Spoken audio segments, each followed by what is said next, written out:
كما صليت على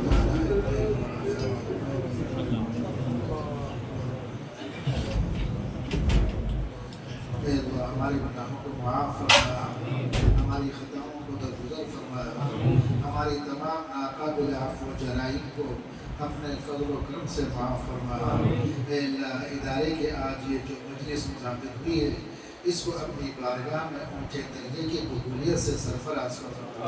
اے اللہ اہل علاقے کے لیے جمیع حیثیات سے، خواتین کے لیے، بچوں کے لیے، اطفال کے لیے علم کا بہترین ذریعہ بنا۔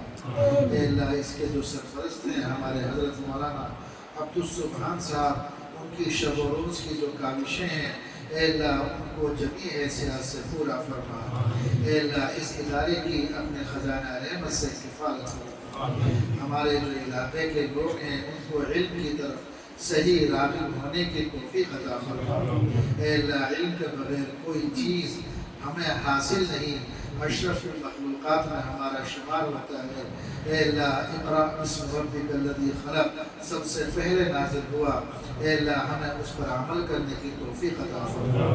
اے اللہ جو دوسرے حضرات ہمارے علماء کرام تشریف لائے اور عوام الناس جو یہاں پر علاقے کے لوگ اپنا قیمتی وقت چھوڑ کر یہاں پر بیٹھے ہوئے ہیں، اے اللہ ہم تمام کو اس کی صحیح معنی میں قدردانی کی توفیق عطا فرما۔ جو اس کے منتظمین ہیں، کمیٹی کے جو لوگ ہیں اور دوسرے حضرات ہیں، تمام ہی کو اے اللہ اس خدمت کے لیے اونچے درجے کی قبولیت کی توفیق عطا فرما۔ اے اللہ امید سے کہیں زیادہ، توقع سے کہیں بہتر اس کو ادارے کو اطمینان کے ساتھ، سکون کے ساتھ کام کرنے کی توفیق عطا فرما۔ وَمَن يَتَّقِ اللَّهَ يَجْعَل لَّهُ مَخْرَجًا وَيَرْزُقْهُ مِنْ حَيْثُ لَا يَحْتَسِبُ کے نیک اور پیارے زمرے میں شامل فرما۔ ہم تمام سے اپنے راضی اور خوش ہونے کا فیصلہ فرما۔ حاضرین مجلس میں جتنے بھی حضرات دست و دعا ہیں، اے اللہ ان کی جو بھی مرادیں ہیں، نیک ارادے ہیں، تجھ سے چاہتے ہیں، امید لگاتے ہیں، تمام ہی کی انفرادی طور پر تمام جائز مقاصد کو اپنے فضل و کرم سے اس قرآنی مجلس کی برکت سے پورا فرما۔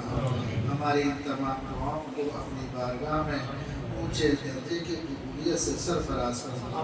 وصلی اللہ تعالی علی خیر خلقہ محمد وعلی آلہ واصحابہ اجمعین برحمتک یا ارحم الراحمین۔